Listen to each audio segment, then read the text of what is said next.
Welcome to another live stream. I hit the wrong button there for a second. Welcome back to the studio. I am Keith. This is Life Journey Production Studios, and you are in the new studio makeover. I brought the table in and the chair in right before we went live just to add a little bit more to the studio. So I want to welcome you here tonight. We are going to do two major things tonight, which are going to be huge, actually, when you think about it. One is we're going to do a update on what's been happening in the renovation. Now, keep in mind that Thursday, Shannon and I went out of town and we actually went camping in Oregon, and we were there until yesterday at noon. So I did work pretty much all day Monday in the studio, and I worked pretty much all day today in the studio, and actually was still wiring this morning. So did get some things done. I have some things to report, but we're also going to spend some time tonight talking about two cameras that really are all over social media. I tried to ignore these two cameras. Many of you guys know that I have had a relationship with Insta360 and have a couple cameras. I was using one tonight. Actually, I have two, but one wasn't working. Using them as my sky cameras tonight in the intro video, so I can put that little camera up there and show you different shots in the studio for those of you that are patiently waiting. But I want to welcome everybody. We are going to be able to put chat on the air tonight. I wired that up today. So let's do that like we normally do. Let's just go through real quickly and get caught up on the chat, get my mouse over here.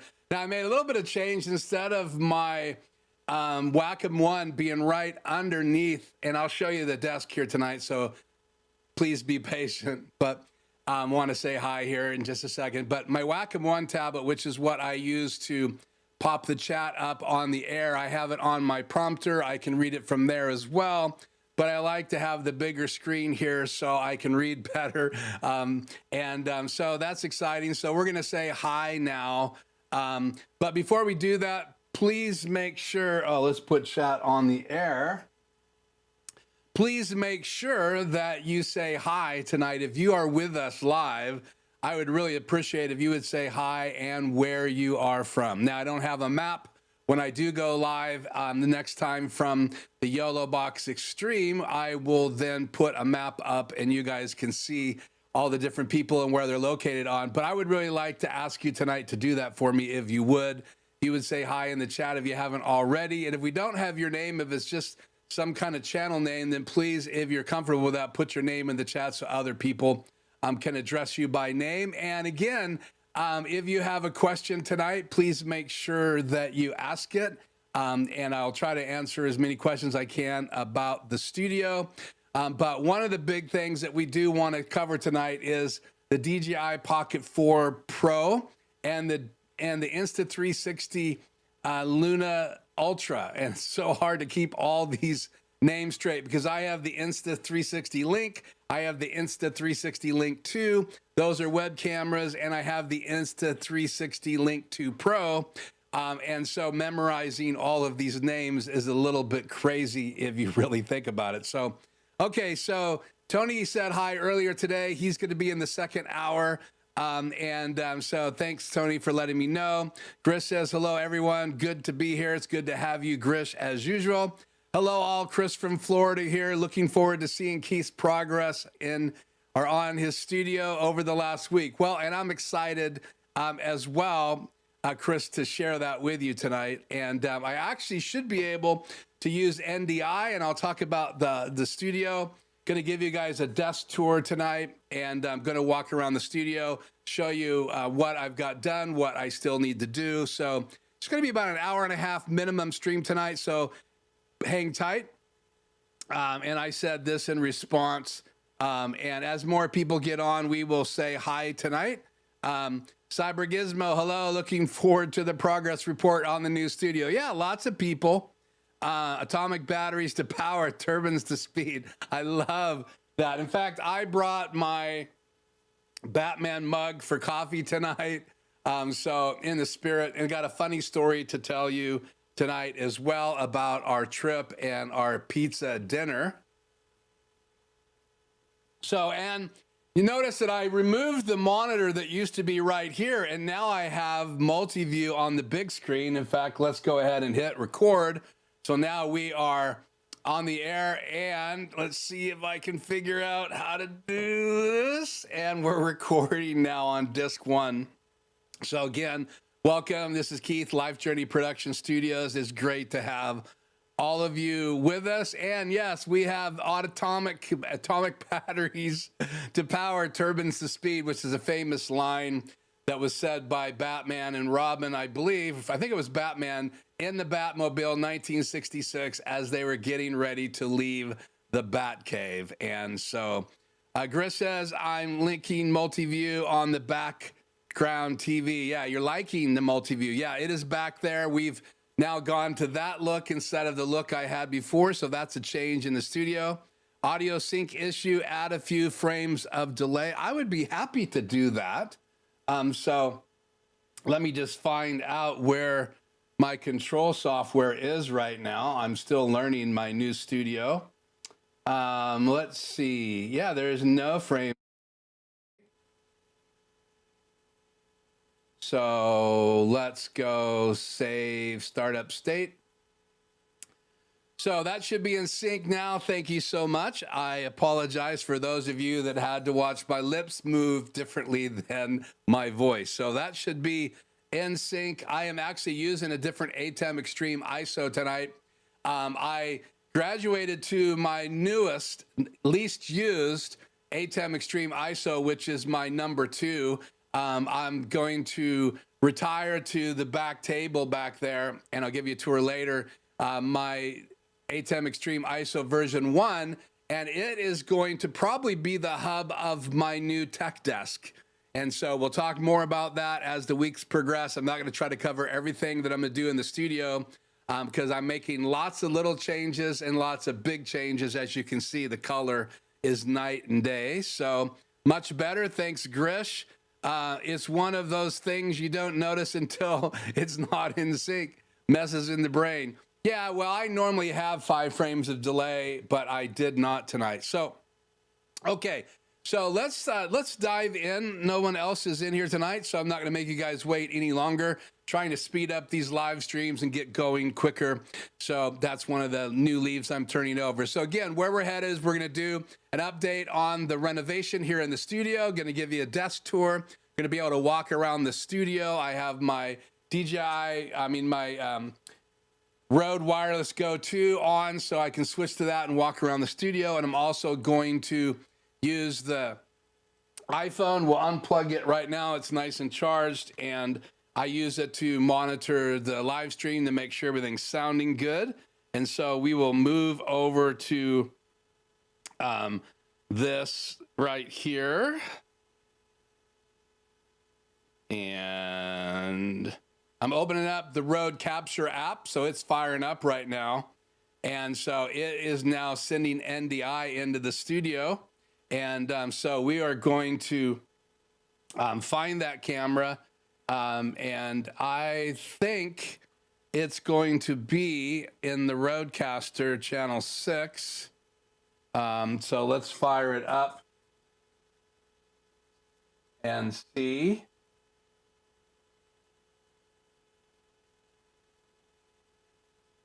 And let me make sure that we are still getting a network connection. I've been having some network issues. It says it's live. So, okay. So now we got to figure out how to get this sucker working. There it is. So let me change. That is input 6. So let me go to... turn that off. Let me go to settings, video. Let's turn A to camera 6. There we go. And let's switch over microphone. So let me know if you have audio right now coming in from my lapel mic. We'll push this microphone back here out of the way just a little bit. And then now let me switch to camera 2. Now this is an exact feed coming in from, let's see, let's go ultra wide here. This is a feed coming in from my RodeCaster video, and there it is on my desk. In fact, let's just take a tour. I have the YellowCam S3 right there, and that's kind of a desk camera, so I can show you guys my desk. I've got the bat cup right here giving you a desk tour. I still have my table here so I can have remotes and stuff sitting there. This is the Bose system. This is my remote for my TV, and that's my big TV right there you guys are seeing. This is my JBL remote control. This is my Apple TV. This is my lights, cob lights, LEDs going around the TV. And this is the floor. And again, I'm gonna have, there's the floor lights right there. There's the cob lights around the TV. I'm gonna have lights up there. I'm gonna have other lights on those right there. And who knows where else I'll have lights. So we'll continue the desk tour. And I have 2 headphones here, RodeCaster Pro and my old Audio Technica. As you can see, they're wore out. This is for the ATEM Extreme Iso. And then this is my L-shaped desk that fits inside the closet. Again, I'm inside a closet. It's all painted now, and I'll take you on a tour of that. So here is kind of a better view of the L of my desk. And you can see I have panels going all the way around up to the rack. And I think that rack's coming down right now. I'm using it to hold my Elgato key light 1 and 2. And then I have the Air up there, and that's a change this week. And then I've cleaned up my desk a lot. So I still have some cable management to do. I've got my subwoofer for my JBL speakers, my PC, and then you can see I still have lots of stuff on the floor and stuff in the hallway, but we'll come back to that. And then, let's see, I should probably put me on the screen as well, just because we have the technology. So let's do this. Let's go to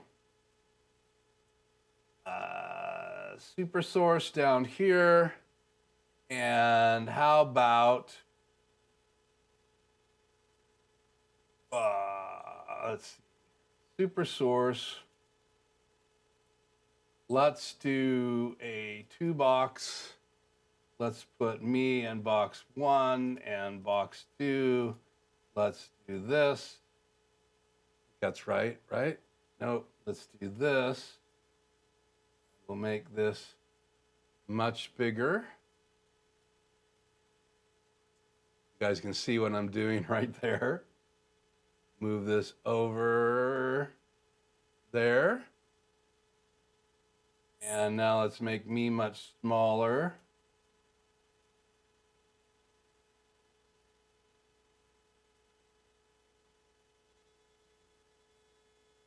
And let's turn the logo on. Cool. And then now let's switch to Super Source.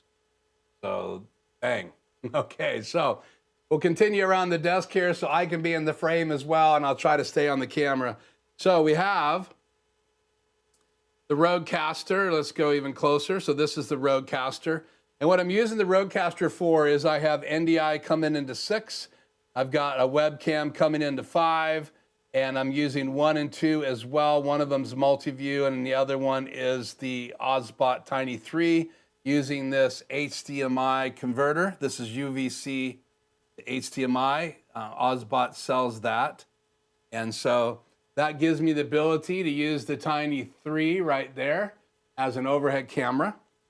So this feeds channel 1 and 2 because there's 2 HDMI outs. And so if I go back here, there's HDMI B out, and if I go like that, there's HDMI A, and HDMI A is assigned to camera 1, and back, HDMI B is assigned to this NDI camera. And the way you know it's NDI is you click like that.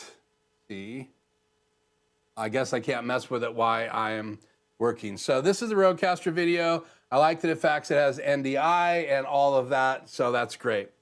So then I have my Extreme, and this is the main hub. You've got my Rode coming in, HDMI A and B. Then you have my camera 1, which is this camera right there. And I've got a confidence monitor up there so I can see what you guys are seeing. Then camera 2, which is right there. I've retired camera 3 that used to be right there. I'm making room for webcams over there. And then I have my Stream Deck. This is just running my lights, but I can run lots of other things from here as well. Then I've got my HybridDeck. This is how I play my intro video. It's got 2 SD card slots. They'll automatically switch over if I needed them to. And right now I'm on playback, but you can hit the record button and actually bring a camera in through your HybridDeck as well.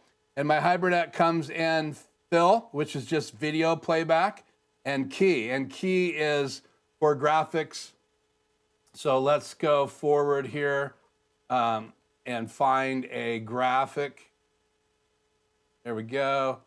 So if you look up there, you can see that is the key layer and that is the fill layer. So this comes into channel 7 and that comes into channel 8, and that makes up that graphic. And so this cuts out the background to give you transparency. So if I put that over him, then that'll cut me out. And so if I had a plaid shirt on, it would be a lot better, but I have a black shirt on, so I don't really need a key. And then that is the fill. So if I hit play and then loop it, that is my subscribe logo. And if I bring that on the air, that would then play over everything. So again, so then I have my PC and my laptop coming in, and then I have my HybridDeck fill and key. And so if I want anything from the RodeCaster, I just assign it to channel 1 or 2. I used to do that with an Extreme. Now I'm doing this with the RodeCaster video here because I get NDI. This will also send NDI out. So if I wanted to send an NDI signal over to my tech table, I will be able to do that if I have an NDI receiver on my tech table or vice versa. So I could send through my network a signal to the RodeCaster video and then bring it into my live stream, and that's why I'm doing that.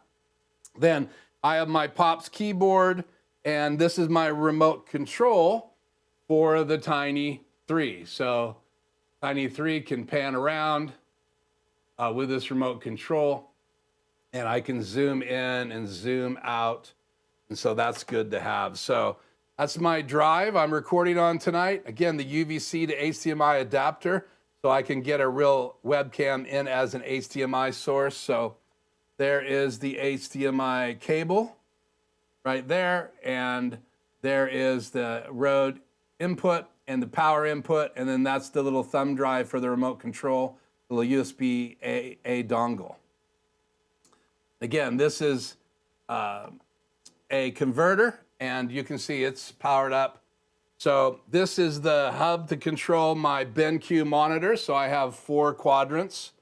So 2 of them are HDMI. So that's HDMI. Let's see. No, this is HDMI, and this is HDMI. This is DisplayPort, and that is Thunderbolt. No, HDMI, DisplayPort, and Thunderbolt. And so that gives me 4 monitors. I have my JBLs in here and my prompter on camera 2 and my confidence monitor. And then back there is my HOSA switch to switch from my studio speakers to tonight's live stream. And then I have my SM7B. I have my RodeCaster Pro 2, which is doing our audio tonight. And I'm using channel 2 right now as a wireless mic. So there you go. That's the wireless mic. And then that channel is my SM7B, and the rest of these are down and muted.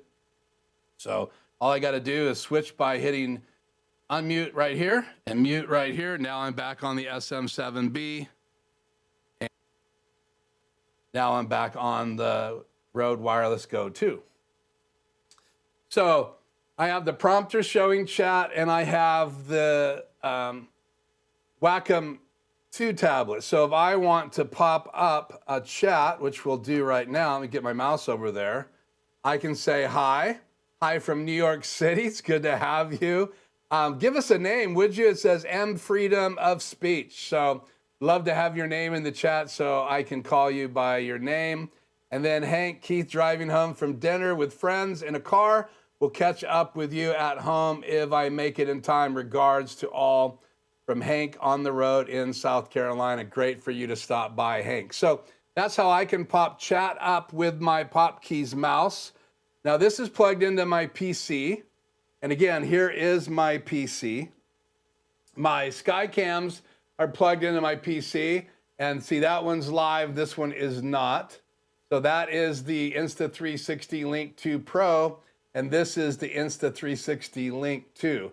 So Pro version came out this last year, and a year ago that came out. So then we'll keep our tour. I moved the monitor that used to be behind me to right here above my laptop. And this is my PC. So I could be looking at my PC monitor and my laptop monitor at the same place. And I need this a lot when I'm doing my consults. So for whatever it's worth, there you go. So we're panning the desk again. JBL speakers, confidence monitor, Elgato prompter version 1, my Wacom tablet. This is my Thunderbolt dock, OWC, and it's a great dock. It's got micro SD card, headphones out, and USB-C and USB-A and USB-C on the front, and a bunch of ports on the back. This is my Asus ZenBook Pro I've had for almost 4 years now. And then this is a 27-inch MSI monitor, and it has 3 inputs, though I can't use number 3 yet because I don't have anything to plug into it because it's DisplayPort. But I bought a HDMI to DisplayPort adapter, and I'm going to be plugging that in so I can add 1 more input. So I could have 3 things coming into that monitor. Then I have Mix Effects open on my iPad, and this is like version 6 iPad. And you can see I've got my macros open so I can run my macros. And so if I just wanted to I don't want to change this view right now, but if I wanted the still image to come up, or camera 2 and a logo, or intro or outro, you can see my little macros I've made for tonight's show. I have 2 of these Logitech mice. They're plugged into my laptop. And this is plugged into my PC. This is my laptop keyboard, obviously, and this is my PC keyboard.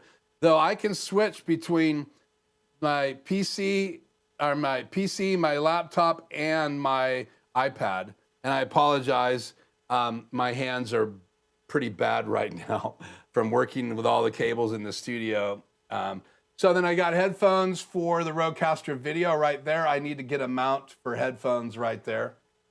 So, okay, so let's just go back here real quickly to camera 2. So that's a tour of the desk. And again, I added panels from Home Depot. And let's go back to this. What did I do? I added some sound panels. Let me get back to the home screen so I can check my audio. Some sound panels from Home Depot, and I love them. Changed the sound of the room.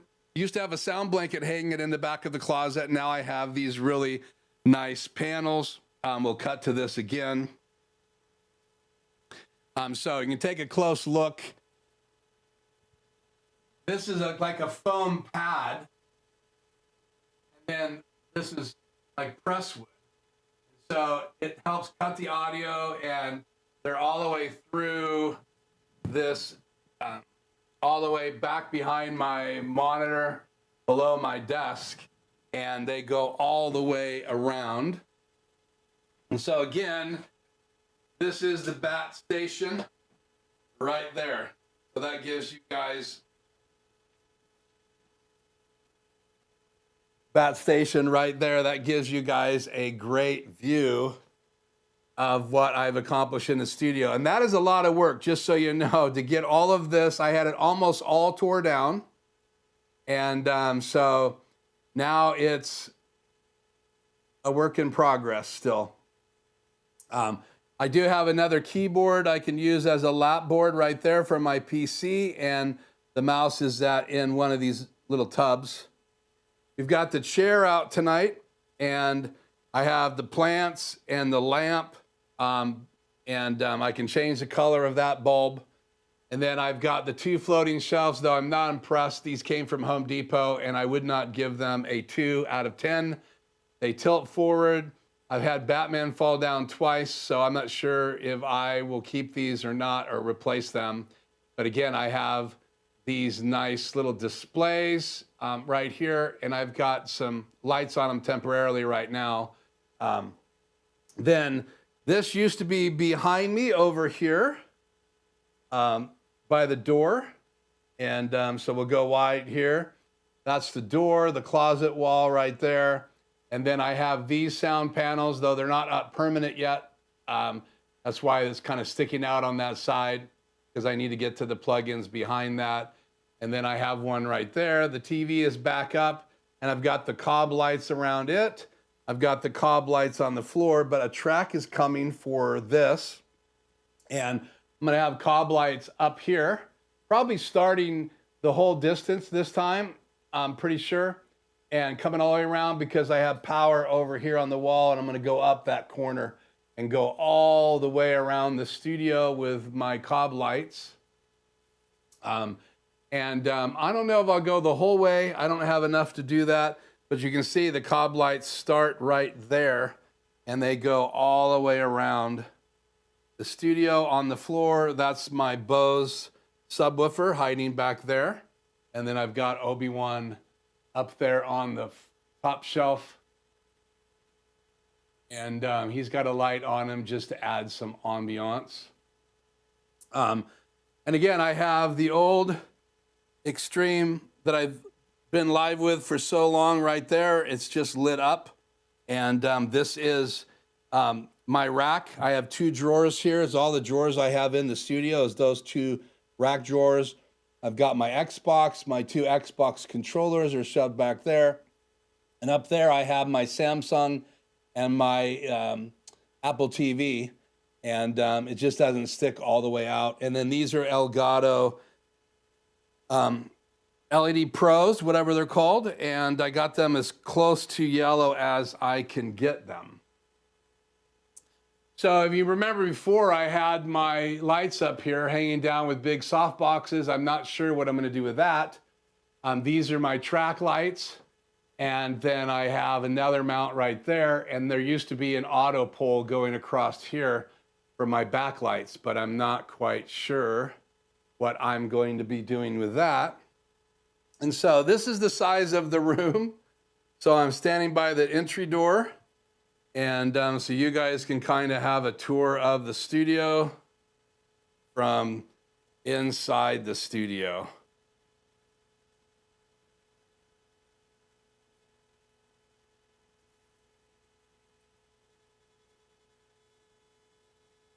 Now, one thing we want to do is add a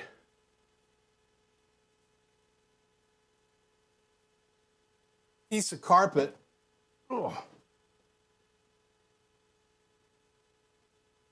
On the floor behind me to kind of darken up the floor. So probably a 6 by 8. That room back there is like 10 by 10. So I might go 8 by 8. And so there'll be kind of the lighter carpet on the edges. And then there'll be a darker carpet in the middle.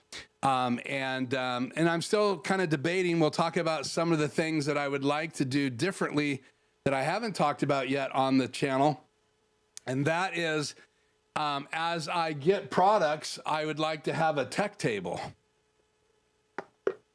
What I noticed is I was constantly rewiring everything, and I don't want to leave the desk wired the way it is. So what I will probably end up doing is get a matrix 4 in and 4 out, so I can then have it always hooked up into the studio. So I'll have 4 inputs going in plus the NDI that I can bring in if I'm using something with NDI or using the YOLObox Extreme. I can bring it in without a HDMI cable, just have to have a network cable, and I have plenty of other network hookups in the studio.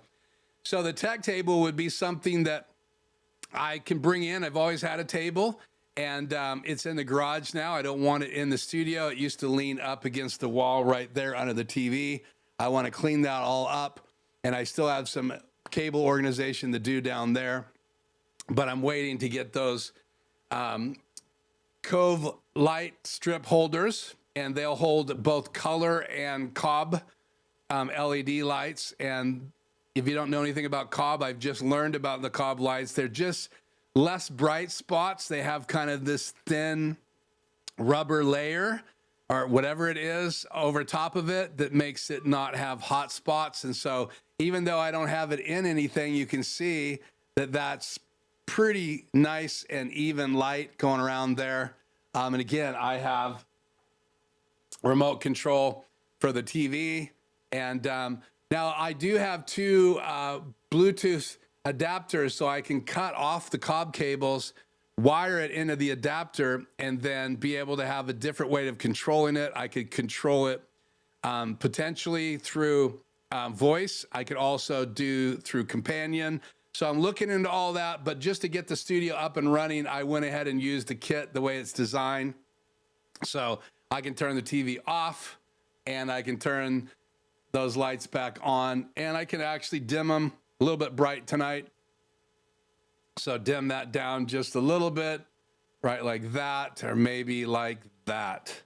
And I have the studio lights on, the overhead track lights on, because I knew I was going to do a tour tonight. I'll probably have it a little bit darker than this, but you can get an idea that this is kind of a gray blue color in the studio. It is not black, but I love it. And it's a little dark, and I find myself having a harder time seeing things when I'm doing cable management, but I like the feel. And because I spend so much time in here, I want it to be as warm as possible. And so that's my story, and I'm sticking to it. So that's kind of a studio tour. Do you want to do the tech table? Now let's do one more thing before I get back to the chat. Do I still have? I do. So let's go back to Super Source. So one of the things I'm pretty excited about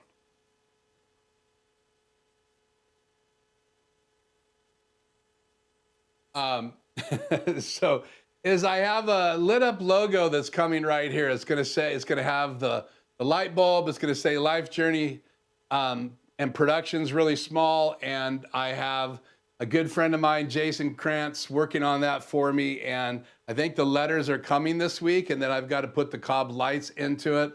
And then I'm also considering a square version right here that would light up, and it would just be a cutout Life Journey Productions logo, and it would be backlit. The whole thing would be backlit. So we'll see how far I go with that. That's kind of one of the things that I am considering to do right up there. And then obviously you'll be able to see that logo on camera when I'm in a shot like I'm in right here. Then that logo would show up there. Now, I've got the camera kind of low tonight, and I have it a little bit more up close. The other view that I probably will do some for my live stream, I've even considered if I had more room having two cameras so I could have a shot like this and then a wider shot. But let me change that right now. So let me go ahead and, oops, that's the Osbot camera right there. Let's get back on the desk. Here's a downward view of the desk. And so you can see, oh, my Kleenex, you can see it's a lot cleaner than it has been in the past. So we'll just go pan right to left. And I think I can actually show you guys that side as well. I'm in my shorts. There's my nice legs. So there's a downward version of the desk. And I like to have this remote control. And so I can show things on my desk. And it's obviously well lit. Probably change the exposure a little bit. I just got to plug it in and change the settings. I added a lot more light and didn't reprogram that camera. But I wanted to show you guys this view right here. That's what I meant to turn to. So I also have this view. and I like it. So playing around with how this would look, it's got this monitor behind me and my laptop. And I could actually do my live stream from this angle and use the SM7B. And I've done this angle before, bringing this all the way down. And but I like the other version a little bit better, but this gives you an idea. This is another shot. And I can't go any higher with the Keylight Air on top of my PC, but I'd like to have it a little higher. I could go tighter, but you would lose Obi-Wan over this shoulder right there. So still adjusting this camera angle, and we'll see what happens to it in the long run. But again, I like having this angle as well, and you can see that I have my PC on there, and that's how I'm monitoring tonight's live stream. So I think that's a pretty thorough tour of the studio. Please let me know if there are any questions that I did not cover or answer tonight. I will do my best to answer those. Trying to reposition this mic. Goes like that, so it's off camera. And again, I could go wider with this shot. Let's go ahead and play with that real quick.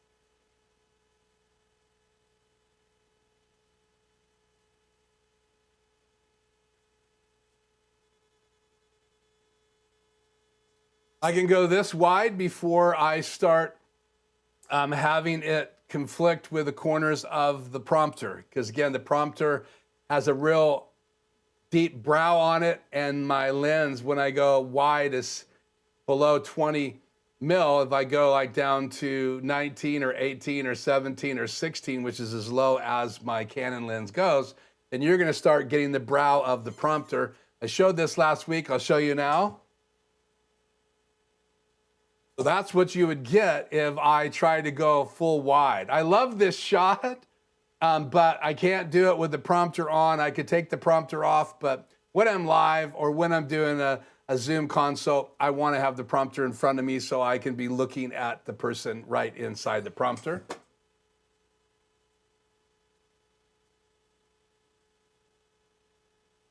So that's about 23 mil, and you can see a little bit of this stuff over here, which I like.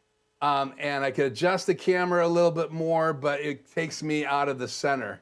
And my desk is in the way to get right here. The room is only so big, so I am super limited in my studio. Now, this is not the shot I started with. I started even a little bit closer, but let's leave it here for a little while and see if you guys have any questions. So, okay, good to have you, David, from down under, 7:20 a.m. Thank you so much for joining us. Probably later than that right now because I've been talking for a bit. Under desk mounted devices and cable management look great. Yeah, it's not great, Grish, but I appreciate the compliment. About 2.5, 3 years ago, I bought some baskets and they're mounted to the bottom of the desk. So I try to keep all the cables up to that level. But I really had to wire pretty quickly last week to get ready for the live stream. So they're not as nicely managed as I wanted them to. I took my time this morning. I had to get my PC hooked up. I had to do a Ori, one in, let's see, one out, four in. Is that it? No, one in, four out HDMI. So that's how I got the TV. The TV is one of those. I still have 2 more places that I could send multi-view. Again, when I get the matrices all set up, I may send multi-view to the tech table. So we'll see, because I'd like to have multi-view right there on the tech table in front of me.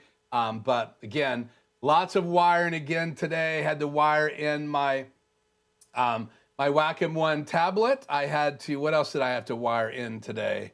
Boy, my webcams, playing with those in my PC. I had to add a couple USB-C hubs.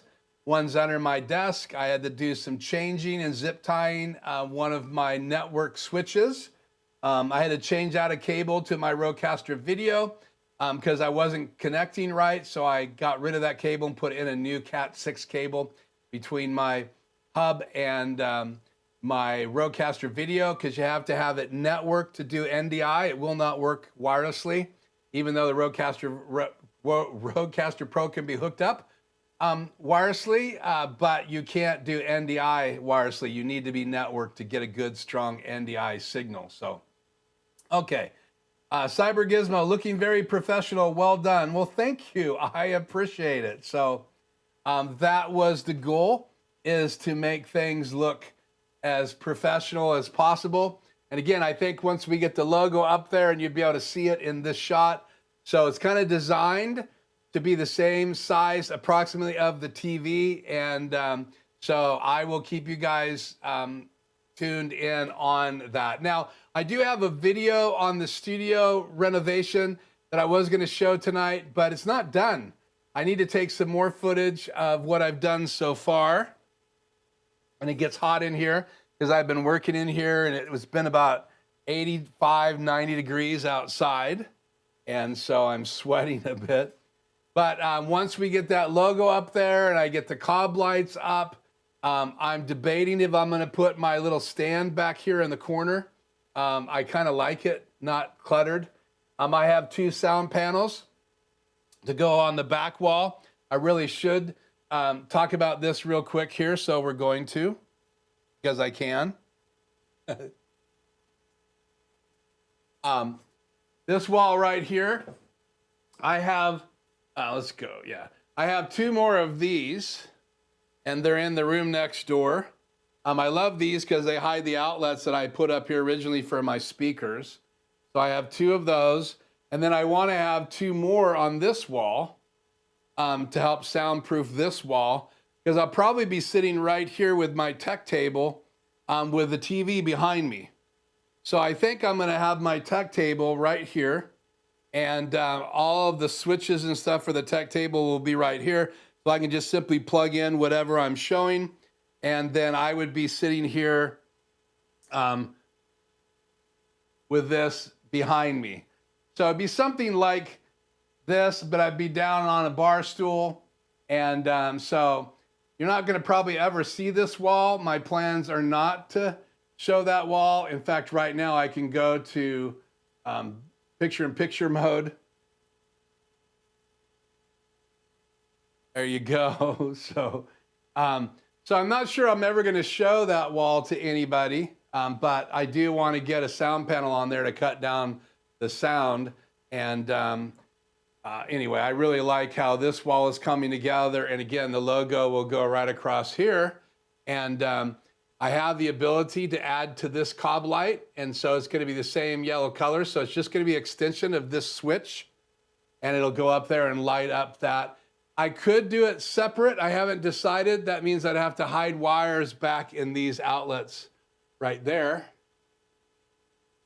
So I'm not sure yet that I want to do that. I keep holding my hand over the camera. So, okay.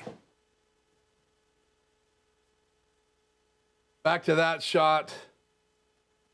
Back to this microphone. So that is a tour of the studio. Let me know if I did okay. Edit projects, good evening. I'm looking at the liquid cooled beast behind you. I had you pegged as a Mac user. No, that is a NZXT computer. I'm a gamer at heart, so I used to do lots of PC games. I also had the old cheese grater Macintosh. Paid over $6,000 for that puppy. I had a recording studio in a past life. So I literally converted my house. I had a nice garage in my house. I took it over and used the garage space as well as a den and created a recording studio inside my old house. And we built a new garage on the front. And I had a PC in there and I had a Macintosh. So if someone came, we did a lot of training. I had a lot of volunteers. So if they came and needed access to my PC, they had it. If they needed access to my Mac, they had it. Or if they came with their own laptop, they could come into my studio and produce. And so I've had Macs before. I have an iPhone. I have a iPad. My wife and I kind of co-own a 13-inch M4 MacBook, or no, iPad, sorry. And, but I do not have a Mac in the studio right now, but I have been considering it, FYI. So for those of you who love Mac, I'm right there with you.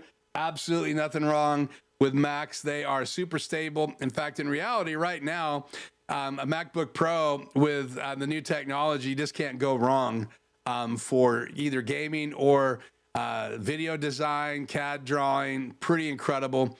I do have the Asus ZenBook Duo, and I was considering the new one with 2 monitors, but it normally stays in the studio. So why spend the extra money for a new ZenBook with the 2 monitors on it when I can just put a 27-inch monitor on top of it? Now, I am going to replace this monitor right here with this MSI with a 4K. And that's it right there. Sorry, you're seeing me. But so with a 4K, and I'm not super excited about the mount that I have.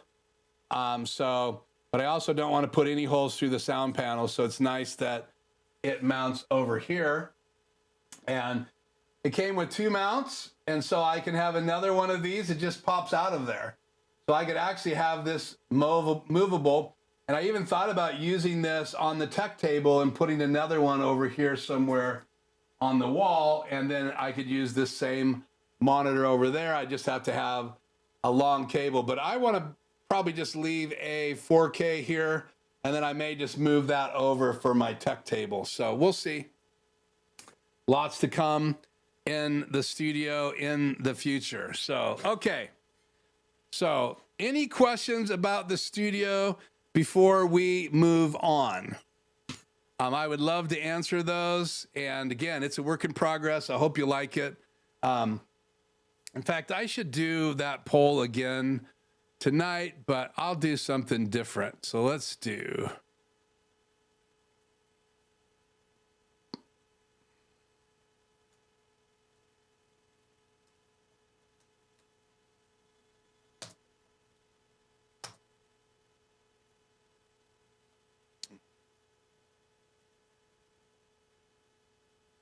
Doing a poll, so please bear with me here.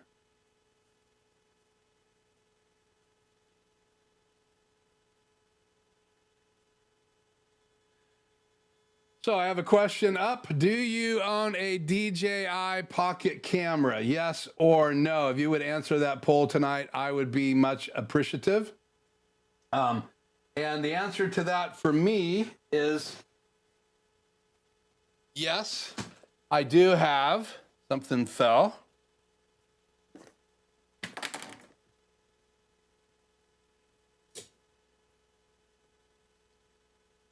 Don't want to drive over my headphones. That's what I was about to do. I do have the original DJI Pocket camera. I absolutely love this device, though I don't use it as much anymore, mainly because I have envy for everybody that had the 2 and the 3, and now there's the 4. And now there is the 4 Pro, and that's what we're going to talk about here tonight, including the Insta360 Luna Ultra. And again, I have a relationship with Insta360, but I do not have that camera. I do not have the DJI camera, but I have been watching all of the false news, the fake news, and now it's official. Even though you cannot buy the new DJI Pocket 4, the 4P in the United States because of the bans, they have officially announced it in China. We're going to look at some of that here in a minute. But this is my case for my Pocket 1. And again, this is the DJI Pocket 1. It has a little attachment. It slides right here. So you can control it panning right or panning left. Again, this is like version 1. But I loved it because it had, you know, side to side, up and down, and stabilizing gimbal. So 3 gimbals makes a huge difference with one of these cameras. So I own this one, but I've never invested in any more because I have like I have a DJI gimbal to put my Canon cameras on, they keep upgrading those. They've got better and better. You can buy used ones now, even version 2 and 3 for $300 on Marketplace or maybe eBay. So, but the latest cameras by DJI, and again, and this is not a sponsored video. I do not have any relationship with DJI. I've owned a drone. I've owned this camera. I've owned the action camera, the version 1. But the nice thing about these is that you can get great B-roll. And now people are using them for vlogging. They're using them for video and augmenting what they shoot with their high-end cameras. So lots of people are shooting with their high-end Sonys or their Lumix or their Canons or whatever brand they have, even Blackmagic cinema cameras. And then they're shooting B-roll or different things with this because you get the stable footage. And now with the new 1-inch sensors that have been in the DJI Pocket 3 camera, lots of people have been using them for their videos. If they have a YouTube channel, if they go to NAB or CES, they'll just use a Pocket camera and there's extra features in. So the things that we're missing, in my opinion, for these cameras is wireless control, good microphone quality, and remote control would be great as well. And little do we know that's what's been happening. In fact, we already know that the Insta360 Luna Ultra has the ability to detach the handle, and we're going to look at that here in a second, and then go mobile. In fact, why don't I just go ahead and pop some pictures here on the screen and cover myself up. There you go, right on top of my face. Let's just choose a different background so this is not so silly. I'll put it back. But there you go. So this camera is pretty incredible. This is the Insta360 Luna Ultra, and you can remote control it. There's a microphone built into that handle. The information is out on this camera. I think you can already order it. It's got they have a 1-lens version of this, and they have the 2-lens version of this. We're going to look at some of the information available tonight, but I thought this is a pretty incredible little device, and I thought it was worthy of us spending some time tonight talking just a little bit about what's possible with this type of gimbal. And again, what can you shoot with it? What's the quality? What's the drawbacks? What's the holdbacks? Have they solved all the things that I would like to see solved? I don't know. I wish I could get my hands on an Insta360, the new camera, so the Luna Ultra, because I would love to test it out. In fact, they are saying some pretty incredible things about what it's capable of doing.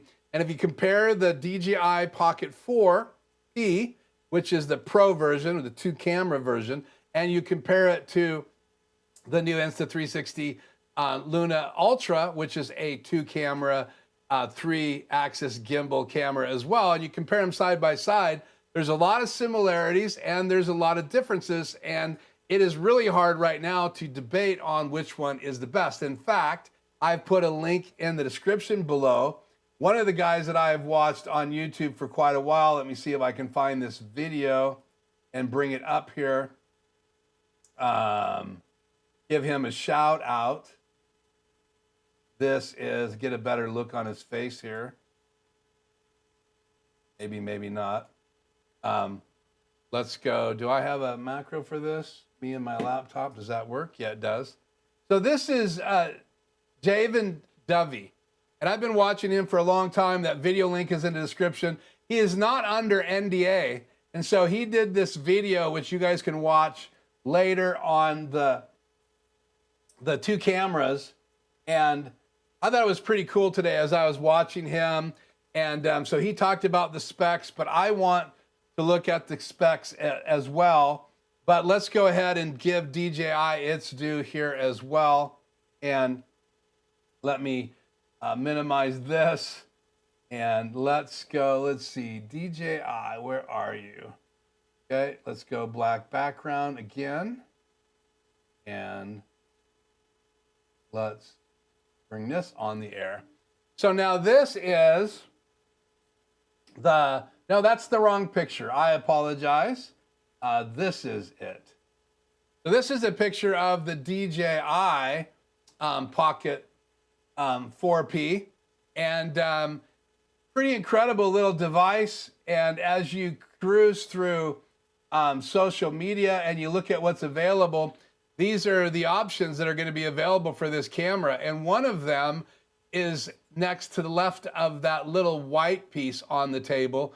And from what I found out, that is a remote control.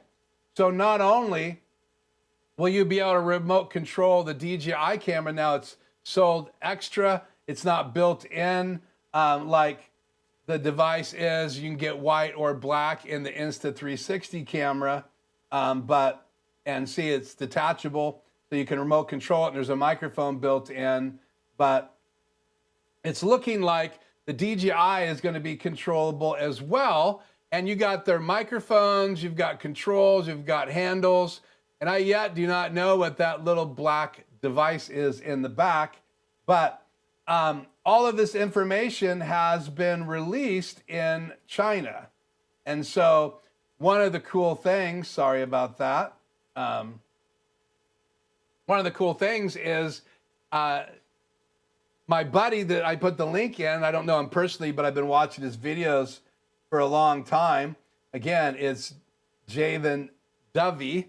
In his video, he actually goes to the Chinese page, because if you go to China, they have a web page that's in Chinese, and you can go look at all the specs now and find out all the information that you really want to know about the DJI Pocket 4P, which stands for Pro, and that's the 2 camera model. So why is that important for us tonight? Well, if you're going to compare fairly the Insta360 Luna Ultra to the DJI Pocket 4P, you got to have all the information, and it hasn't really been available until just recently. And again, because you cannot purchase DJI products now in the United States, and I don't know how you would purchase it. I'm not going to give you any recommendations tonight on how to do that. I'm just talking about the specs, because I'm sure there's got to be a way that you could get your hands on one if you have to have it shipped or whatever. I don't know if it's just completely banned in the United States, but I guess the specs matter because you may want the DJI Pocket 4P and not the Insta360 Luna Ultra. And again, you can buy the Luna Ultra in the United States. They haven't been banned where DJI has. And so I've been playing around a bit with ChatGPT, and I'm not really into AI, but I guess I have been using it. I used it to redesign the studio. I used it to ask questions about the specs. And so I got this today from ChatGPT. And so what I asked ChatGPT to do is look at the webpage in China and then convert it to English. So here you go. ChatGPT says, Keith, I dug through the Chinese DJI materials that became public after June 15th China launch. And the challenge is that most of DJI's original marketing is embedded in videos, Webo posts, and image graphics that aren't fully searchable as text. So again, even ChatGPT had trouble, but I have access now to a English version of what's available in this camera. So I haven't had a chance to completely absorb this, but I am scrolling through it now live, so you can watch this back. But there are some marketing videos available now. There are some pictures. These are legit pictures. Again, lots of information here. 17 stops of dynamic range, which is ridiculous. And again, a lot of the marketing for the DJI Pocket 4P or Pro has been, it's great for cinematography. You got 17 stops of dynamic range, which is really important. You have D-Log 2 again, and I think it says you can really only do 4K, but it's got the best slow-mo 4K out of the 2 cameras. But they're saying that the Insta360 Luna Ultra will go 8K, which is, I haven't had one, so I'm just telling you what I've read. But again, that's incredible. 17 stops of dynamic range. That's really cool. They're saying it's for filmmaking, storytelling, portrait work, dual perspective, and cinematic production. In fact, they made a big deal that the DJI Pocket 4P is a cinematic camera. So let's pop back over here. I see some chatter coming in. So David says he has the Pocket 3, which is a 1-inch sensor. It's a great camera. Good to have you tonight, David, as always. I love to go over and chill out to your piano music on your channel, often on my back porch, so thank you for that. No, but several of my clients have bought the Pocket 4 off my recommendation. So where are they getting the Pocket 4 from, David? That would be great to know. How sick would it be the Luna Ultra had a video out and detachable screen controller? Well, it does have a detachable controller, remote control, but I don't think it has a video out. So, and I don't know if they do NDI. I haven't dug deep enough. Have you seen the clone of the Pocket 3, the Extreme Iso? Yeah, I've saw a little bit of the videos on that, Dave, and maybe we'll talk about the Extreme Iso. They have been making some knockoffs, and some people believe it is a product secretly being made by DJI. I don't have any inside information, but it could be true. Good to have you back, Hank, in tonight's live stream. Glad you made it home safe. At its project, it's just a matter of time before DJI or Insta adds NDI to their system. Yeah, I want NDI. Obviously, I don't think they have NDI. But back over here to my laptop, and let's just continue down this rabbit trail. Okay, let's see what else we have here. So here was kind of the side-by-side that I got ChatGPT to do. Now, don't get me wrong, don't misinterpret this, but ChatGPT is far from perfect. That's one thing I'm learning. But main idea for the Pocket 4P is cinema. Insta360 Luna Ultra is vlogging and creator. That seems to be their market based on the advertisement. They both have dual cameras, 8K Leica dual lenses, detachable remote screen on the Insta360 Luna Ultra, dual eye extraordinary vision, cinematic storytelling available on the 4P, and it has 2 cameras as well.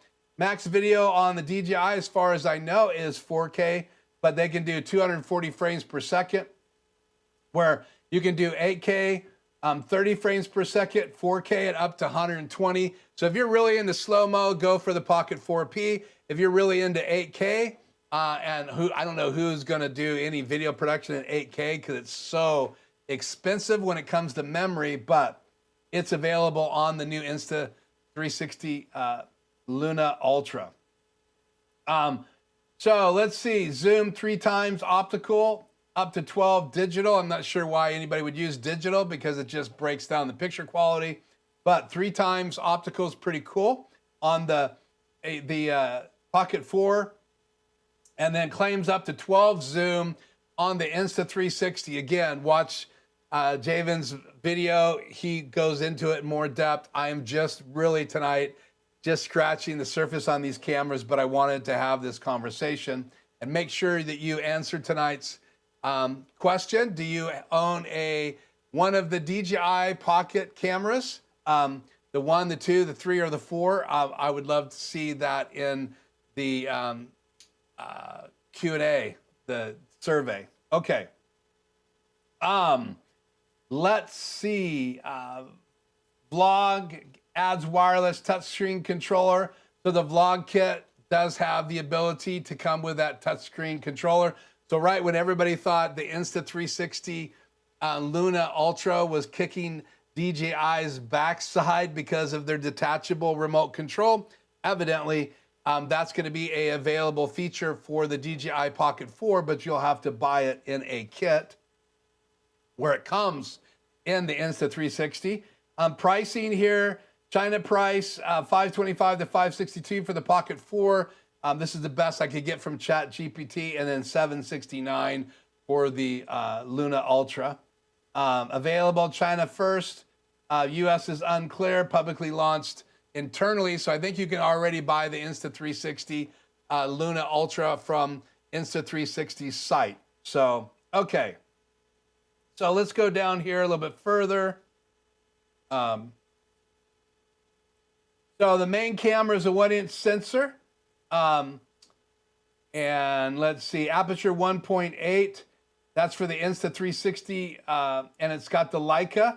And then you got a 20 mil equivalent and a 60 mil equivalent.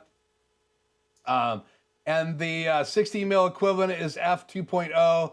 The 1-inch sensor is f1.8. And then the sensor on the telephoto camera is 1/1.3. And that's true. The sensors are not 1 inch when you get to the telephoto lenses. So keep that in mind on both cameras. Again, we're talking about the Insta360 right now. And then the Pocket 4 1 inch, 1/128 for the zoom, where the Insta360 is 1/1.3. So they're comparable when it comes to the main sensor. There is a little bit of difference between the sensor sizes. And if you remember my live stream, a 1/2.8 is a better quality, more depth, more information than a 1/1.3. The closer you get to 1 inch, the better the picture. So they have a 1-inch sensor on the main cam, but the DJI Pocket 4P has the 1/1.28, and that's the same as the Tiny 3 by OBSBot. And then a 1/1.3 in the Insta360 Luna Ultra as the second camera. They both have the 60 mil main camera and the 20 mil secondary camera. Dynamic range on the Pocket 4 is 17 stops and only 14 on the Luna. Maximum video 4K 240 frames per second on the DJI Pocket 4P and 8K 30 available on the Luna. So again, if you're an 8K fan or you want the gimbal detachable built in, then there you go. Now there is a memory chip size big difference. The DJI Pocket 4 wins there. I'll see if I can find those specs here. But they both have, I think, an SD card slot. DJI appears stronger, a new 1-inch sensor, D-Log 2, a 17 stops of dynamic range, 4K at 240, more internal storage. Where the Insta360 appears stronger is 8K recording, Leica optics. So again, if you're into Leica optics, that's included in the Insta. 10-bit iLog, so you only have iLog available in the Insta360 Luna Ultra. Dolby Vision, which is really cool. I'm not really quite sure about Dolby Vision, but it's available in the Insta360 camera. ACES workflow, 6-time lossless zoom claim. So again, if it's 3 times zoom available on the DJI camera number 2 in the Pocket 4P, and it's 6 times zoom available on the Insta360 Luna Ultra, then that's another big plus. So for whatever it's worth, I hope that's information is correct that I'm getting from ChatGPT. Okay, anything else here I want to talk about? Somewhere here I asked it to add in the chip size. Let's see if it shows up here. Here's the weights. 230 grams on both of them. Both have 3-axis gimbals. Both of them has SD card slot, so they do. 103 gigabytes available on the Pocket 4. I think it was like 43 gigabytes on the Insta360, but don't quote me. I could be completely wrong. Here's kind of the sensor comparison graph that ChatGPT did for me. Let me see if I can find the chip size in here anywhere. So you do have updated audio comparison, built-in mics on both of them, remote control mic on the DJI Pocket 4, optional via frame tap accessory, built into detachable remote on the Insta360. The wireless mic ecosystem, DJI Mic Mini, Mic 2, and Mic 3. The Insta360 has now the Insta360 Mic Air, Insta360 Mic Pro. And there are some Blog saying that it supports the DJI Mic 2, the DJI Mic 3, and the DJI Mic Mini via Bluetooth. So I don't know if that's true or not, but check out the internet for more information about the Insta360 Luna Ultra connecting to DJI mics. That's pretty interesting. Remote monitoring optional accessory included with the Insta360.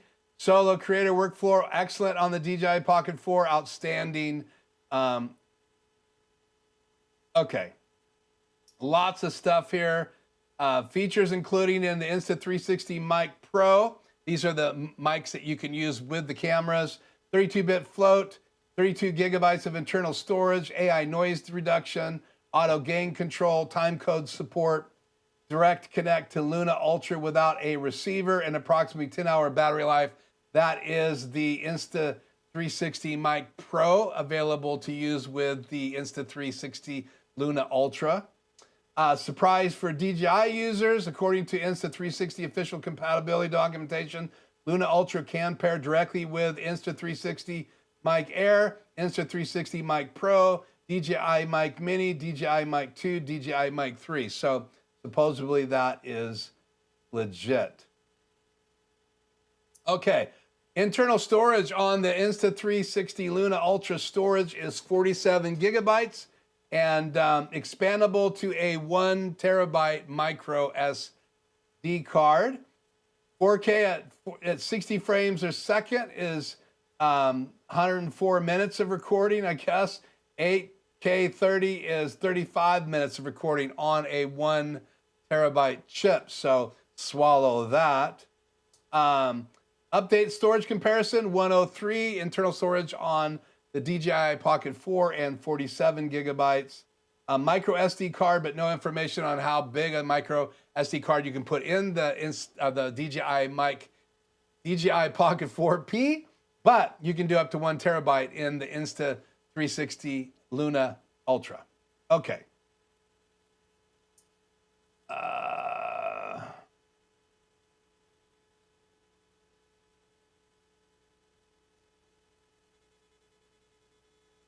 Now here's the updated comparison. I'll just leave that up on the screen here for a minute.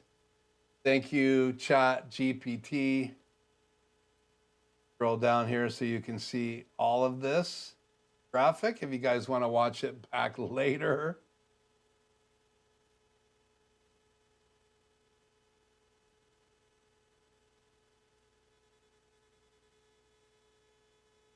ChatGPT gave me a winner, a loser, or tie right here. Again, it's just AI telling me what it thinks based on the information. It's better to have the human perspective because it really matters what you need and how you use it than just comparing these abstractly side by side. We're just looking really at features. So, okay. Here's DJI Pocket 4 strengths, Luna Ultra strengths, and then some scores that were given by ChatGPT. And for a creator who is frequently camera operator, host, producer, and editor. So cool. So that's my story on these two cameras, comparing them. Now, in all fairness, there is a lot of information out there. Let's go to their page. So if you want to do research right now on the Insta360 Luna Ultra, you can, because their page is up and running. Let me copy this right now, and I will drop this in the chat somewhere here.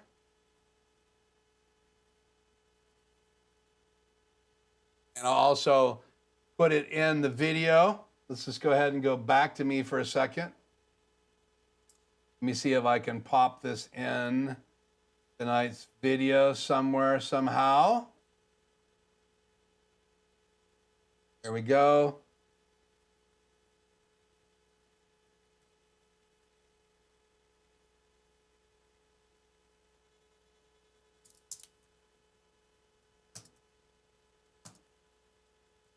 Well, that's great. Hit cap locks.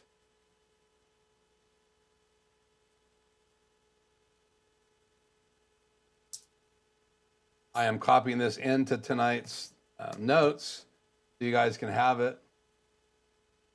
There we go. So let me go back to their page. Where are you? Lose it?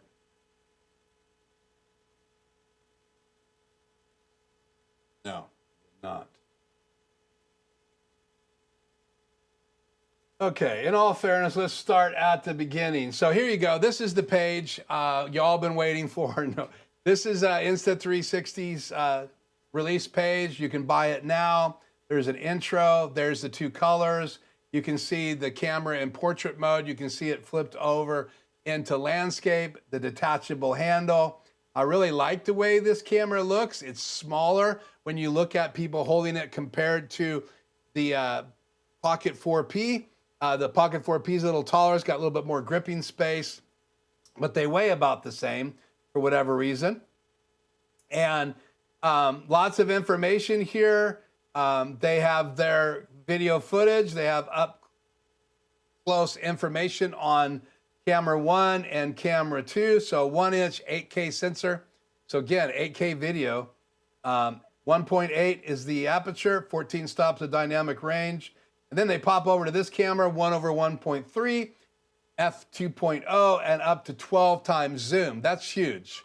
So 12 times zoom, I don't know if that's optical or if that's digital. It does not say right there, so make sure you check that out. The difference is digital just is zooming in on the sensor, and optical is all glass driven. So if it could do a 12 times zoom, that would be incredible. So then there's one at 20 millimeter, 2x at 40, 60, 6x at 120, 12x at 240. So that 240 zoom in is pretty incredible. Let's watch it again. Bang. That's pretty incredible footage. So there you go. It almost looks like that's optical zoom. What does it say here? Luna Ultra covers 5 essential focal lengths with up to 12 times 240 mil zoom and 6 times 120 mil lossless zoom. So that means that lossless means that you're not using a digital crop. You're literally using glass to zoom in. So until I test this, let's just say for sure you can do a 6 times because that's where the lossless comes in. Enjoy smooth zooming control and put cinematic creativity into your hands. So steady and stunning. There's some great footage. Again, obviously realize this was produced. I don't know what they've done to it, if it was shot in iLog and then cinematically recolored, but there you go. It's pretty stinking incredible footage. Here's some horses running. 4K, 120 frames per second, 8K Dolby Vision. So that's Dolby Vision right there. So that again would be very cinematic, I would think. 4K ultra clear quality combined with 120 frames per second, crystal clear. And who knows, with the firmware update, they may get us more frames per second, who knows. Unprecedented processing power, so they're talking about their chip. Meet our advanced triple AI chip gimbal camera system, dual dedicated imaging chips delivering impeccable low light performance while a 4 nanometer flagship AI chip provides immense processing power for everything else. So again, processing, the chip size, everything's getting incredibly small and powerful and even cooler.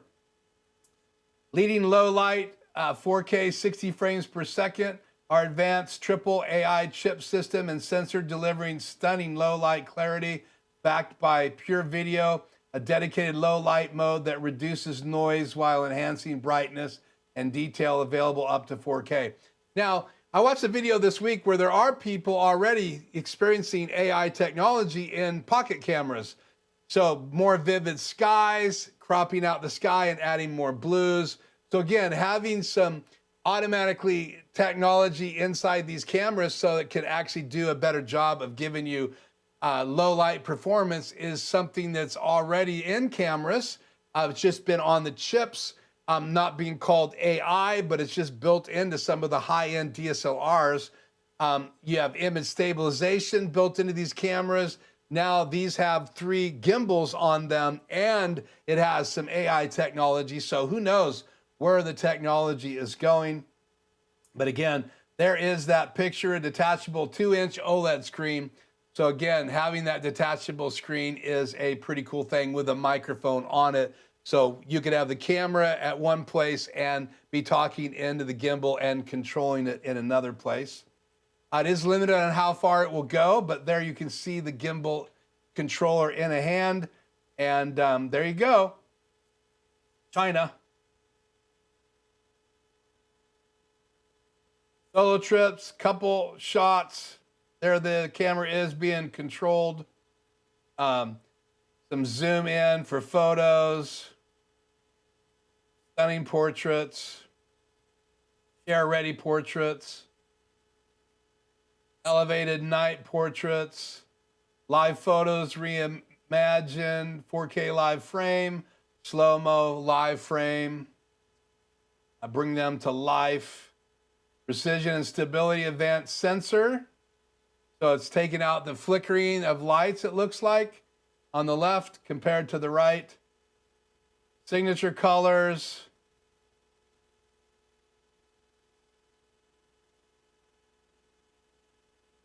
Grade like a pro, 10-bit iLog, recovering shadows and highlights detail, preserve rich colors. You can use it in DaVinci Resolve. So pretty cool. Giving it theater quality 8K Dolby Vision. Let's talk about this for a second. Experience deep contrast, vivid color, and exceptional detail in 8K Dolby Vision. Immerse yourself in footage that feels as powerful as a cinema experience. So SDR compared to Dolby Vision. So kind of a high dynamic cinema type vision. So you'd have to test it to know for sure. You can scan and share through a QR code. Share your color know-how with QR color share. Save your favorite looks as QR codes and let other Luna users scan them with the camera lens, so you can share your different color profiles. There it is in the fold down case, which is pretty cool. We'll watch this video again. Pretty cool. Again, all available on their webpage. 3-axis gimbal for stabilization. Reliable AI tracking.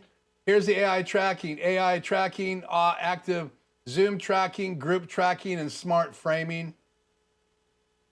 Guard your voice. The pre-installed wind guard reduces wind noise for clearer, more natural sound. So there is a wind guard that you can snap on, I believe. And then there is their microphone, and you can actually change what's on the surface of that. It's got a little LED screen, so you can brand it specifically for you instead of Insta360 Link 2. There is the 4-hour battery life and 47 gigabytes of internal storage. Creative Unleashed. There is the cover right there showing you the wind protection snapping on. Hands-free tracking again. An immersive POV footage with Luna using the POV head tracker. Oh my goodness, there is a head tracker device. That's pretty cool, man. It's going to track your head wherever you turn. That is sick. Never heard of this before until just now. So you heard it here.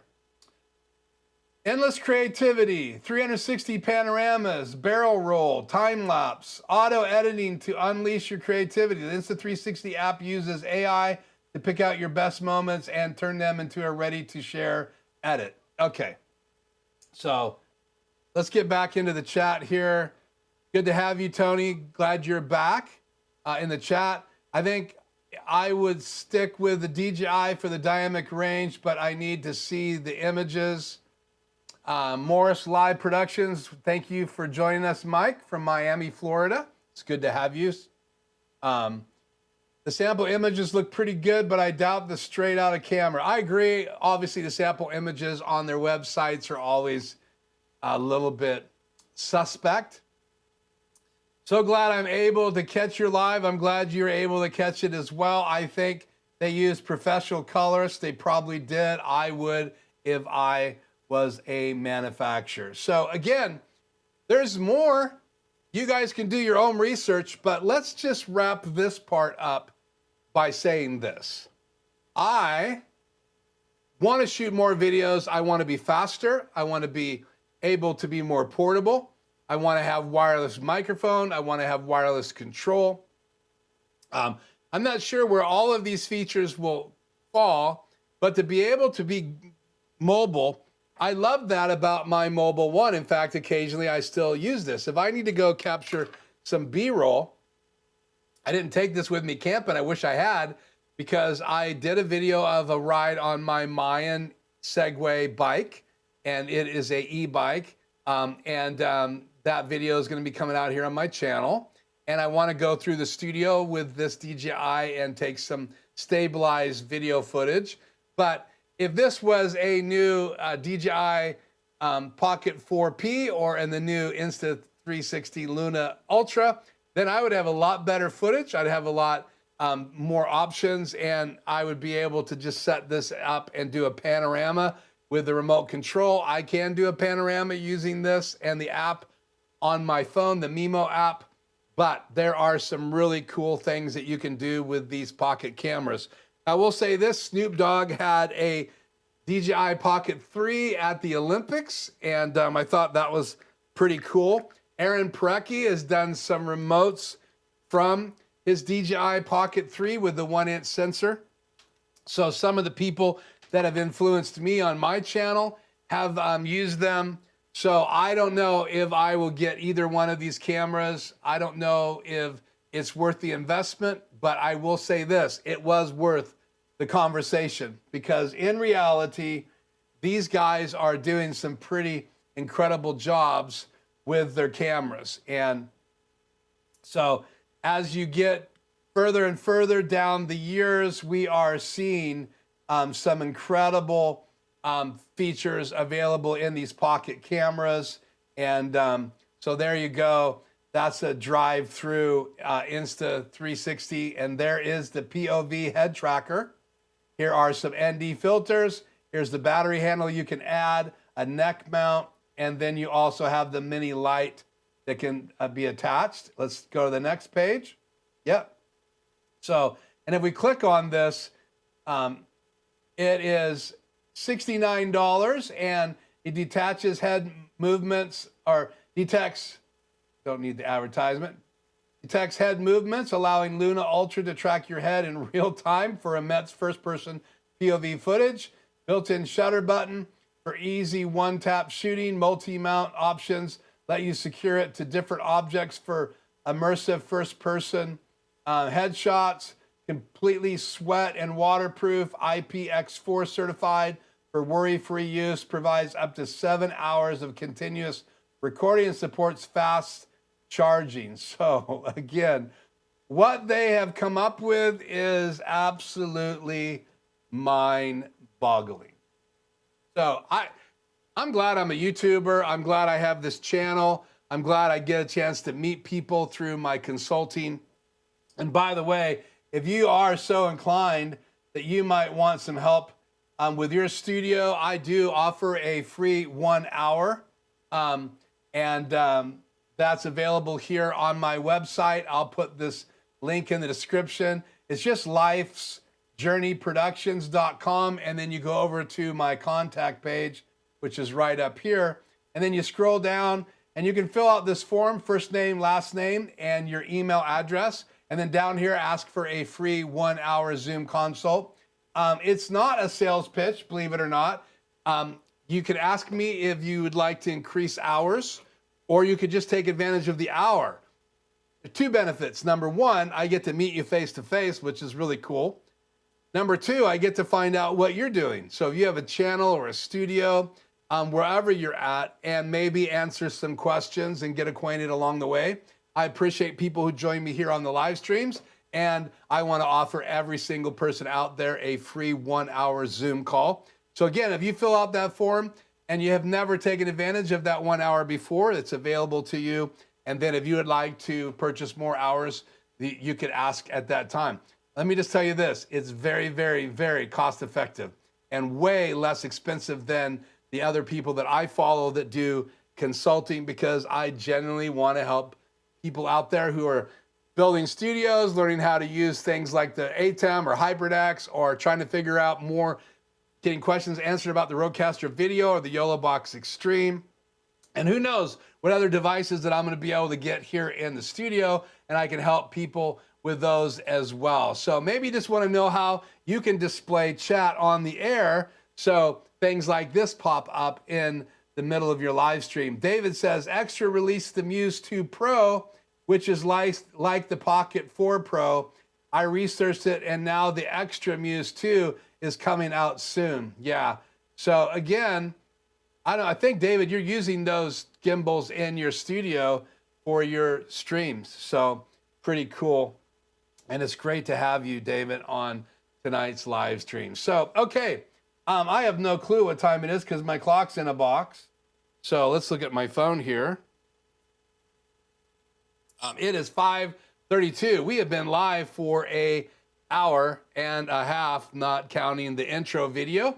So again, I wanted to come to you tonight with a studio update and let you know that it is a work in progress, probably 2 or 3 more weeks at least in the studio. I may go to a darker gray for this shade, but these actually cut down heat. That's why I like them.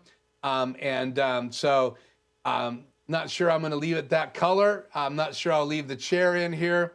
I got to work on my tech table. I need to work on the cob lights. I need to add lights over here for the shelves and figure out if those shelves are going to get replaced with a different manufacturer of floating shelves, because they're very rickety and not something I would recommend. So Home Depot, if you're listening, get rid of that shelf and get something better for floating black shelves for studios like mine. The other thing I wanted to say is that we are going to continue to augment things.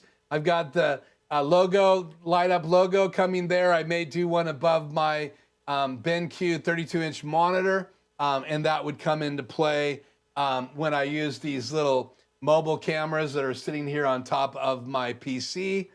So again, lots of things there to change in the studio, but I'm glad my desk has been cleaned up. I still have some cable management to do. I'm looking at a couple different recommended matrices that are controllable using Companion, and so probably will go that direction. So I think about $134, $136, you can get a 4 in and 4 out matrix for your studio that will actually include the ability to use the Stream Deck and the Companion with it. So that would be cool as well. The screen on the Muse 2 Pro is different than the Pocket 4 Pro. Okay, thanks for that, David. And then David from Down Under, looking forward to seeing the finished product studio. I am looking forward to the studio being finished. I even thought about putting my split unit in here, or a split unit in here, because it gets really hot in the summer. And so, but I really don't want you guys looking at a exhaust pipe going out the window here or there. So, and I like the window being open just a little bit. And then in the wintertime, I can leave it open because it's not super bright out there and it doesn't change the camera view. So, David says lots of Davids here today, including me. Yeah, I am Keith, not David. So let's do this real quick. Let me get up.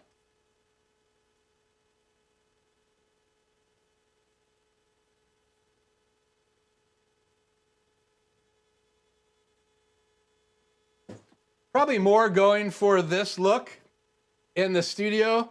I had the lights up for our tour, but I like it a little bit darker, and I'm still sorting out exactly how I'm going to use my location here for my SM7B, but and I want to get in as close as I can so we can have this wide shot. Now, I want to do some more track lighting, so we'll have a light that hits the top of this panel and then a light that hits the top of that panel. So I may extend the track lighting later this week. I'm still up in the air about that. And I'm also really wanting to get a 3D printer. So I've spent all the money I had saved for my 3D printer to change my studio up, but I do have a plan to figure out how to still get one, and that will be fun as well. Not sure it'll land inside the studio. Maybe when I originally get it. I'm not going to probably talk a lot about 3D printers here, but I will definitely have it here on the channel.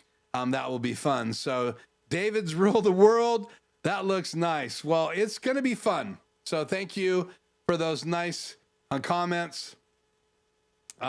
Love the names you represent. Yeah, so again, hit the like button tonight if you enjoyed this video, if you learned anything about those cameras. If you like the studio, if you have not answered the poll, let's look right now. We have 13 votes. 54% of you said you do not have a DJI Pocket camera. 46% of the 13 of you say you do. So let's just say 7 yes and 6 no's approximately. That's really cool. Thank you guys for answering that poll. DJI has had many pocket cameras. Insta360 is just now diving in. Now, keep in mind that there is not just the P version.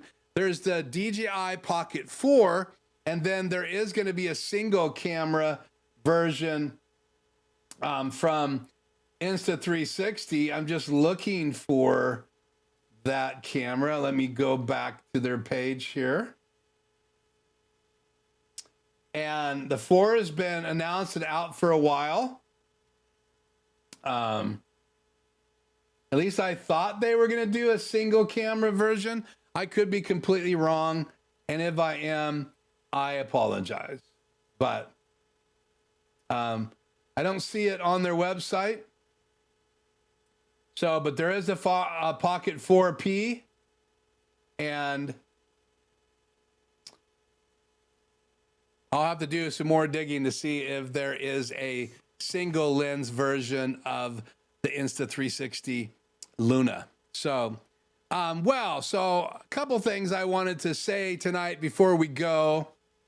One, if you have any questions about the studio or the cob lights or my tools I'm using in my studio, my tech table that's coming up, the LED lit up logo that will be going right up there behind my studio. How I'm going to light those, I'm planning on possibly even getting a magnet remote control for my cob lights, so I can turn those on and off right here in the studio on the wall. But I did get down to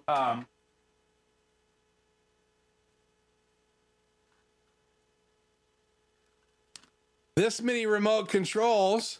In fact, in reality, I'm not using, let's see. Yeah, I'm not using these 2 remote controls, and I may not be using one of these. So I am trying to limit the remote controls. Really, the only reason I needed a remote control in the studio is because the HyperDeck and the ATEMs do not have an on and off switch, and I want to turn them off because they create heat. And if I'm not live streaming or if I'm not recording a video in the studio, I don't need to have those devices on. So with that said, I need to have switches to turn those off. And then there's certain things I want to have on all the time and just push the off buttons. Like I can push any one of my JBL off buttons and it turns off my right, left speaker and my subwoofer. I can turn the monitor off. They're all within reach. My BenQ, my MSI, my laptop, my Wacom tablet, my RodeCaster. And again, some of those need to be turned on in a certain order. I definitely want my RodeCaster Pro on before my speakers if I don't have my Hosta switch switched over to have just my room speakers off and the live stream. I am going to play around with bringing my audio in through the RodeCaster video. So that's still a work in progress. Tonight, I am going directly into the ATEM Extreme ISO. I did play with the audio a bit, so hopefully it sounded better tonight. So, and again, I have been switching between the Rode Wireless 2, so I can be mobile, and the SM7 Shure microphone that I have here on this side of the desk now. This is just a better layout for consulting because I'm talking to this camera and I don't have to pull the microphone over there. And then if I switch to this camera view, I do have to pull it over like I used to do in my live streams. And I like this view as well. And so for whatever it's worth, I'm a little hot this way. I haven't completely adjusted the lights. I only just threw the lights up today, so this is too hot, but it makes a great hair light when I'm like this. So again, live streaming from the ATEM Mini Extreme Iso, and I have the RodeCaster Pro video coming in to the ATEM Extreme Iso as input 1 and 2, so I can bring 2 different camera views in at the same time. So I'm looking here. Let's do that real quick. Let me fire the NDI app back up here.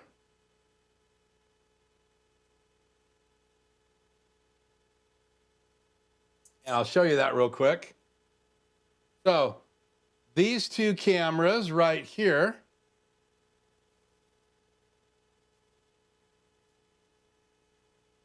that camera and this camera are both coming into tonight's live stream. That's the Osbot Tiny 3, and I have the remote control. That is coming into the Rode. It's a little bright. You can see it needs to be, the colors need to be changed. Then I can switch to my NDI camera right here. So that is coming in through the RodeCaster video that's right here on my desk. So, and then I also have the ability to bring in this camera. Let's see if this is live. It looks live. So let's find that here. So there is the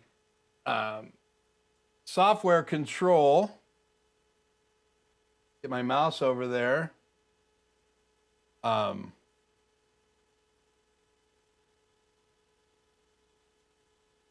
It's multi-view. There it is, camera 5. So let's bring camera 5 in to tonight's live stream.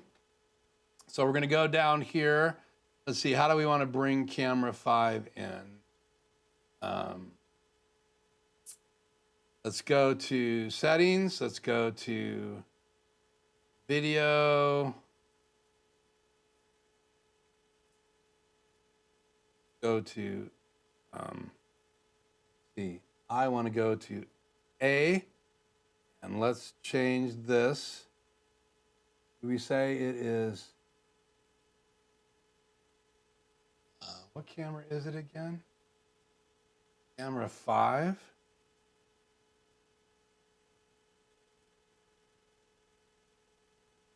There we go. So now I can switch between that camera and this camera. So that's why I'm using the RodeCaster video, because I can bring webcams in, I can bring NDI sources in, and then I'm just coming out of the HDMI outs into 1 and 2. And you can see right here, I'm switching that from 1 to 2. Now 1 is live, now 2 is live. So the RodeCaster video is elevating what I can do in the studio, and I still have channels 3 and 4 available for my tech table. So I will be able to have those assigned as HDMI inputs from the tech table. That gives me 2 more inputs that I can bring into a live stream from over there. And then if I have a matrix, I can send whatever 4 of those I want to different locations, which will be a lot of fun. So, okay, let's wrap this up. David says, so I missed the start of the show. How are you lighting your face? Well, this is a Elgato key light, and I like those because I don't have a lot of space, and it's pretty high right now. And I have it a little bit warmer than I used to have it because the studio lighting is kind of more of a warm feel.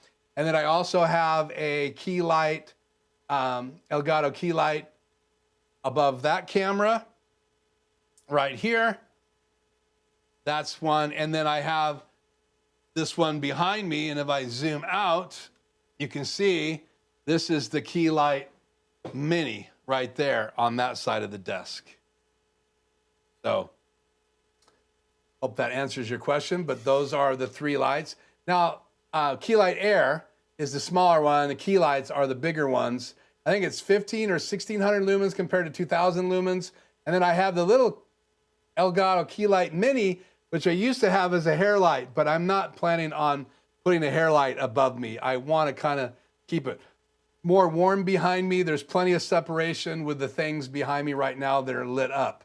But I do want to put more lights on my shelves, and I got to figure out the cob lights on the ceiling still. So it's going to be a lot of fun. Thank you, Edit Projects. Very cool studio tour. Tuned in late. Do you use a UPS? No, I do not have a UPS, which is a battery backup. I should. I don't know how big of one I would have to have for this studio, but if the power goes out, we're out. So, and that's not happened to me yet. I don't want to knock on any wood. So, hi from Kentucky. Good to have you, Mike. Mike Burrish, 9869. Good to have you from the state of Kentucky. Edit Products, I bought the Osbot Tail 2 and returned it after one event. Promising, but a little disappointing. Yeah, I get it. So are you not bothering with soft boxes? No, I don't have the soft boxes here. It's not big enough. Now I could do a smaller softbox on the Elgato key lights, but they have a filter in it that's supposed to make it softer light. And again, the bigger the box, the softer the light and the more it wraps. But these are the lights I've always used. They've been a little bit lower. Now I have them higher. So I don't necessarily have the beautiful little lights in my eyes. I may put up my little mini to get that sparkle in my eyes, but who needs sparkling eyes these days? Now, David, I did have the two mounts in my studio for my podcast table, and they were soft boxes, and they're not hanging above my head anymore. Those were my Godox HMC 150s, I think is what they were called. They had a heat sink built into them, so there was no fan noise. 150 watt. I had two of those with big soft boxes so that they could shine down when my wife and I were doing podcasts back here. But I haven't done a podcast back here in the longest time. And I haven't decided yet what I'm going to do on my tech table. I'll probably use my auto pole. If you don't know what an auto pole is, here is one.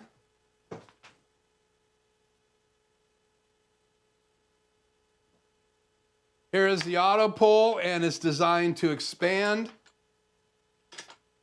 So if I pull this down and open it up, then I can stretch it out, and I can put it up. It's mainly designed to go up and down. So you get two of those, and then you can hang super clamps on it and hang paper.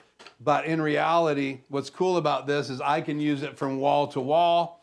I haven't decided where this is going to go yet. I only have one. I'd like to have two. But I may put these right above my head and then shine them. It just depends on where my tech table ends up, David. But I do have lights that can go over my head. I just got to figure all this out. And it's been a renovation in progress, and I'm still trying to figure out exactly what I need to do. Now, the cool thing is I think I'm going to have some letters in the mail this week so I can start building the logo that goes up there. So who knows, maybe next Tuesday I'll finish that project live, or maybe it'll be ready to light up for the very first time. We will see. Good to have you, Toto, from Germany. That pole is so useful. Yeah, well, that's the auto pole, and yeah, they are very useful. Again, that's the auto pole 2. Manfrotto has auto poles. There's other manufacturers that have auto poles. One of my best performing videos here on the channel is about the auto pole. I had my 50RS great video maker lights on them. They're small LED panels, 50 watt, and you can put a filter in those, and they just do different colors of white light and RGB. So there's an RGB side and a white side. And again, those were always up here on the auto pull in my old videos, so you can go back and watch those videos on the channel. In fact, I'll go ahead and make sure there's a link tonight in the description for my auto pull video. And again, if you watch my older live streams, you'll see those lights back here, and I use them to shine on the shelves. Now, I haven't decided what I'm going to do there. I think my track lighting is going to shine on this shelf, and my track lighting is going to shine on these panels. So I don't think I'm going to have the auto pull in the camera shot that you guys are seeing this way or this way. It would only be in my tech shot. Now, I do have my Canon 5D Mark IV, which may end up mounted on that wall facing the big TV for my tech table. So there's still more changes to come. Again, when someone sends me something to review or to unbox, or I buy a new product, I think I want to do those unboxings on the tech table and be able to plug them in live and do videos on them on the tech table as well. And again, I have an ATEM Extreme Iso that I'll probably be using as my main recording source, but we'll see. But if I do get something in the studio that's a switcher, I do want to make cameras live in it. So I'm going to need a matrix to make sure I have 4 inputs available to go into it. And then I want a matrix to have 4 inputs to go anywhere I need them to go in the studio. So a lot of fun. Okay, back on the SM7B, we're going to wrap this up. I'm cooking, but I wanted you guys to see the studio. And if you joined late, go back and watch the beginning. I did a studio tour of my desk. I did a studio tour of the studio, and I had that mobile camera available, NDI, which is the RodeCaster app that you can download to your phone. It can do 2 NDI sources, both cameras on both sides. You can do picture-in-picture, which I did tonight in my tour. You can do side-by-side dual picture that looks like this. Here we go. Let me cut to this camera 2. So you can do this mode, which is cool. Or I can make both of these sources NDI. So let's get something on here legit. So again, so this is an NDI source, and I'm not sure the lips are in sync, but normally I'm showing things in my studio. I'm not using it for a microphone. So anyway. Okay, so Insta360 Luna Ultra or the DJI Pocket 4P, let me know tonight in the chat if you were going to buy one right now. Based on what you learned tonight, which one would you buy if you were going to? Would you buy the DJI Pocket 4P, the Pro version, or would you buy the Insta360 Luna Ultra? It is a dual camera version. Which one would you get if you could have all the accessories and all the tools? Let me know tonight in the chat if you would. It's just kind of a random question poll. I would love to know. So, okay. So I am using a HyperDeck to do my intro video and my outro video. I actually take my still image, I produce it in Adobe Illustrator. And then after I'm done producing my still image in Adobe Illustrator, I bring that still image into a background in OBS, Open Broadcasting Systems. I use the countdown clock feature inside OBS, and I record a countdown timer, 7 minutes. And then I record another outro that has good night in it, and I change the size and place where good night is. I bring those 2 videos into Adobe Premiere. I add my audio and my animated logo, and then I take those and render them onto an SD card. And that SD card is right here, and that goes into my HyperDeck. And then my HyperDeck can play back video or animated graphics, which is a really cool thing that the HyperDeck can do. And it's why I have one. In fact, they can do animated graphics with key and fill. So let's find one here and play it. And then I will bring this on the air real quick. Of course, I haven't been doing anything real quick tonight. Where is my mouse? Okay, you're stuck over there. Thank you. There you are. So if I go into key number 2, sorry, I did not have these keys ready. If I go into key number 2 and make it my hyperdeck,